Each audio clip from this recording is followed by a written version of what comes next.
ನಮಸ್ಕಾರ. Supreme court ನಿವೃತ್ತ ನ್ಯಾಯಾಧೀಶರಾದಂಥ ಸೂರ್ಯಕಾಂತ್ ಅವರು ಹೇಳಿದ್ದು ಒಂದೇ ಮಾತು. ಕೆಲವು ನಿರುದ್ಯೋಗಿ ಯುವಕರಿಗೆ ಬೇರೆ ಕೆಲಸ ಇಲ್ಲ.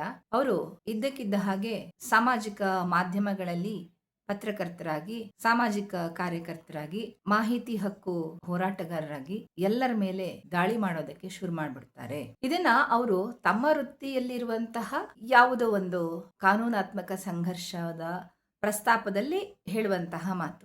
ಈ ಮಾತು ದಾಖಲೆ ಆದ ತಕ್ಷಣ ಸಾಮಾಜಿಕ ಮಾಧ್ಯಮದಲ್ಲಿ ತೀವ್ರ ರೂಪದ ಚರ್ಚೆಗೆ ಒಳಗಾಗುತ್ತೆ. ಈ ಚರ್ಚೆ ಅವಶ್ಯಕತೆ ಇತ್ತ ಅಂತ ಕೇಳೋದಾದ್ರೆ ನನಗ್ ಪ್ರಕಾರ ಇದು ಒಂಥರ ಕುಂಬಳಕಾಯಿ ಕದ್ದ ಕಳ್ಳ ಹೆಗಲು ಮುಟ್ಟದ ಹಾಗೆ ಅಂತ ಅನಿಸ್ತು ಆರಂಭದಲ್ಲಿ. ಯಾಕೆಂದ್ರೆ ಇವತ್ತು ನಾವು ಎಷ್ಟೋ ಮಾಧ್ಯಮಗಳಲ್ಲಿ ನೋಡ್ತೀವಿ, ದಿನ ಬೆಳಗಾದ್ರೆ ಯೂಟ್ಯೂಬ್ ಅಲ್ಲಿ ಅಥವಾ ಬೇರೆ ಬೇರೆ ಸಾಮಾಜಿಕ ಮಾಧ್ಯಮಗಳಲ್ಲಿ ತಮ್ಮದೇ ಧ್ವನಿಯನ್ನ ಎತ್ತುವವರಿದ್ದಾರೆ. ಅವರ ಹಿನ್ನೆಲೆ ಮುನ್ನೆಲೆ ಏನು ಗೊತ್ತಿರೋದಿಲ್ಲ, ಆದ್ರೆ ಅವರು ಎತ್ತುವ ಪ್ರಶ್ನೆಗಳು ತುಂಬಾ ರಿಲೆವೆಂಟ್ ಆಗಿರ್ತವೆ, ಎಷ್ಟೋ ಸಾರಿ ಇರ್ರೆಲೆವೆಂಟ್ ಆಗಿರ್ತವೆ, ಯಾರದ್ದೋ ಮೇಲಿನ ದಾಳಿ ಆಗಿರ್ತವೆ, ಇನ್ಯಾವುದೋ ಕಥೆ ಆಗಿರುತ್ತೆ. ಸೊ ಇಂಥ ಸಂದರ್ಭದಲ್ಲಿ ಸ್ವಲ್ಪ ಯೋಚನೆ ಮಾಡಬೇಕು ಅಂತ ಅನ್ನಿಸ್ತು.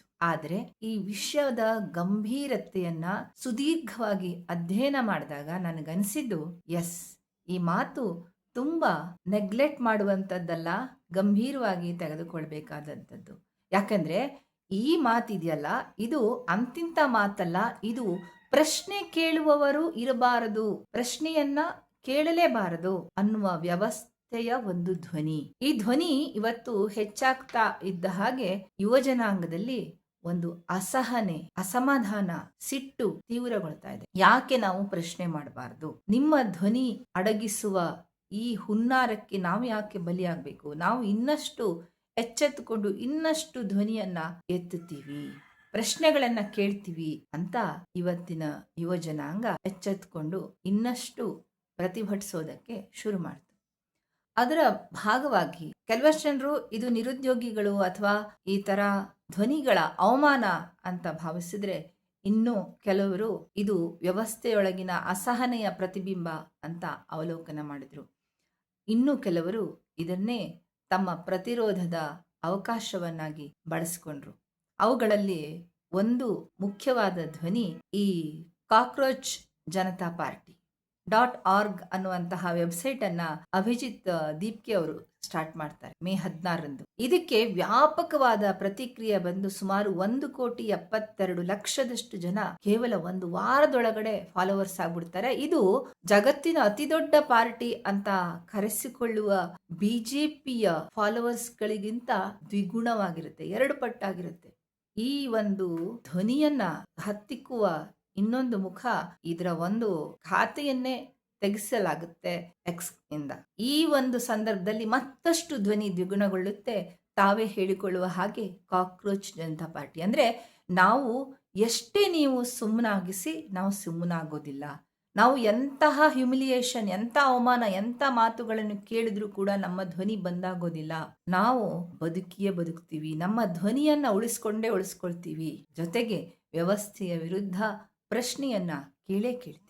ಇದು ಜಿರಳೆ ಜನತಾ ಪಾರ್ಟಿ ಅಂದ್ರೆ ಆ ಒಂದು ಜಿರಳೆಯ ಒಂದು ಪ್ರತೀಕವಾಗಿ, ಅಲ್ಲಿವರೆಗೂ ಒಂದು ಉಪಮೆಯಾಗಿ, ಒಂದು ಏನು ವ್ಯಂಗ್ಯವಾಗಿ ಅದನ್ನ ಬಳಸ್ಕೊಳ್ಳಲಾಗ್ತಿತ್ತು. ಇವಾಗ ಅದನ್ನೇ ಶಸ್ತ್ರವಾಗಿ ಉಪಯೋಗಿಸ್ಕೊಂಡು ಜನ ತಿರುಗಿ ಬೀಳ್ತಾ ಇದ್ದಾರೆ. ಈಗ ನನ್ನ ಧ್ವನಿಯೂ ಅಂಥದ್ದೇ ಆಗಿರ್ಬೋದು.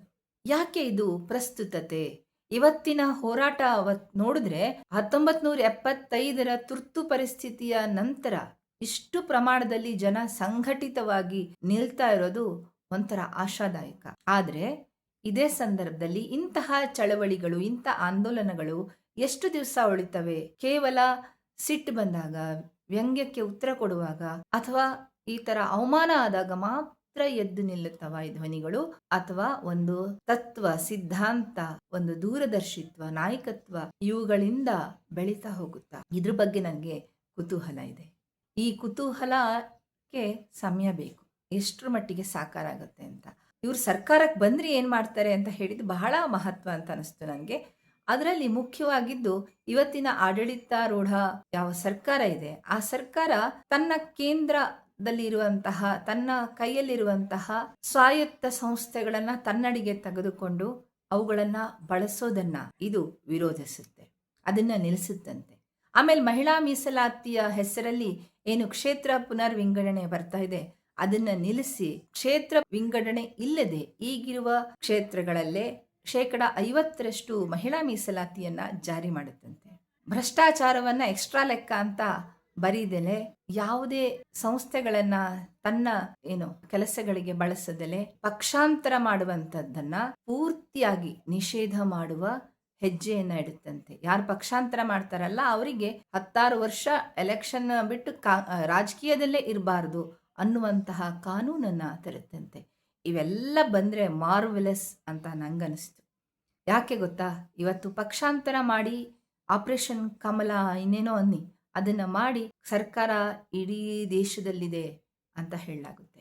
ನಮ್ಮನ್ನೇ ಜನ ಆಯ್ಕೆ ಮಾಡ್ಕೊಂಡಿದ್ದಾರೆ ಅಂತ ಸುಳ್ಳು ಹೇಳಲಾಗುತ್ತೆ. ಅದೇ ತರ ಬೇರೆ ಬೇರೆ ಸಂಸ್ಥೆಗಳನ್ನ ಇಟ್ಕೊಂಡು ವಾಷಿಂಗ್ ಮಷಿನ್ ಆಗಿ ಯಾರ್ಯಾರನ್ನೋ ಹೆದರಿಸಿ ಏನೇನೋ ಮಾಡಿ ಅವರ ಒಂದು ನಿಲುಮೆಯನ್ನೇ ಬದಲಿಸುವಂತಹ ವ್ಯಕ್ತಿತ್ವದ ಮೇಲೆ ದಾಳಿಗಳು ನಡೀತಾ ಇದ್ದಾವೆ. ಅವು ನಿಲ್ತವೆ. ಇದೆಲ್ಲ ಆಶಾದಾಯಕ ಒಂದು ಪ್ರಣಾಳಿಕೆಯನ್ನ ಈ ಪಾರ್ಟಿ ಇಟ್ಕೊಂಡಿದೆ. ಇದಕ್ಕೆ ತುಂಬಾ ಸೆಲೆಬ್ರಿಟಿಗಳು, ರಾಜಕಾರಣಿಗಳು, ವಿರೋಧ ಪಕ್ಷದವರು, ಎಲ್ಲ ವೈಚಾರಿಕರು, ವಕೀಲರು ಎಲ್ಲ ಬೆಂಬಲವನ್ನ ಸೂಚಿಸಿದ್ದಾರೆ. ಇದಕ್ಕೆ ನಾನು ಕೂಡ ಬೆಂಬಲವನ್ನ ಸೂಚಿಸ್ತೀನಿ. ಈ ಒಂದು ಧ್ವನಿ ಹೆಚ್ಚಾಗಬೇಕು. ಪ್ರಜಾಪ್ರಭುತ್ವ ಅನ್ನೋದು ಉಳಿದುಕೊಳ್ಳೋದು ತನ್ನ 4ನೆಯ ಅಂಗ ಸಶಕ್ತವಾಗಿದ್ದಾಗ, ಪ್ರತಿಪಕ್ಷವಾದಾಗ. ಇವತ್ತಿನ ಗೋಧಿ ಮೀಡಿಯಾಗಳ ಕಾಲದಲ್ಲಿ, ಇವತ್ತಿನ ಮುಖ್ಯ ಮಾಧ್ಯಮಗಳು ಆಡಳಿತ ಪಕ್ಷದ ವಕ್ತಾರರಂತೆ ಕೆಲಸ ಮಾಡ್ತಾ ಇರುವಾಗ ಪ್ರತಿಪಕ್ಷವಾಗಿ ಕೆಲಸ ಮಾಡುವ ಮಾಧ್ಯಮಗಳು ಬೇಕು, ಹೆಚ್ಚಾಗಬೇಕು. ಆವಾಗಲೇ ಜನರ ಈ ನಿರುದ್ಯೋಗ, ಬೆಲೆ ಏರಿಕೆ, ಎಲ್ಲ ಈ ನಾಗರಿಕ ಸಂವೇದನೆಯ ತುಳಿತದ ಕೆಲಸ ಇದಲ್ಲ ಅದೆಲ್ಲ ನಿಲ್ಲುತ್ತೆ. ಹಾಗೆ ಆಗ್ಬೇಕು ಅನ್ನುವ ಆಶಯ ನಂದು ಕೂಡ. ಇದಾಗಿತ್ತು ಇವತ್ತಿನ ನನ್ನ ಕನ್ನಡ ಧ್ವನಿ. ನಾನು ಶೀಲಾ ಭಟ್. ನಾನು ಪ್ರತಿ ಸಂಚಿಕೆಯಲ್ಲಿ ಇವತ್ತಿನ ಆಗುಹೋಗುಗಳ ಬಗ್ಗೆ ನನ್ನ ಅಭಿಪ್ರಾಯ, ಅನಿಸಿಕೆ, ಅಧ್ಯಯನ, ಒಳನೋಟವನ್ನ ದಾಖಲಿಸ್ತೀನಿ. ಇದು ನಿಮ್ಮ ಧ್ವನಿಯು ಅಂತ ನಿಮ್ಗೆ ಅನಿಸಿದ್ರೆ ದಯವಿಟ್ಟು ಲೈಕ್ ಮಾಡಿ, ಬೇರೆಯವರಿಗೆ ಶೇರ್ ಮಾಡಿ, ವಾಹಿನಿಗೆ ತಪ್ಪದೆ ಸಬ್ಸ್ಕ್ರೈಬ್ ಮಾಡ್ಕೊಳ್ಳಿ. ಸಿಗ್ತೀನಿ ಮುಂದಿನ ಸಂಚಿಕೆಯಲ್ಲಿ. ನಮಸ್ಕಾರ.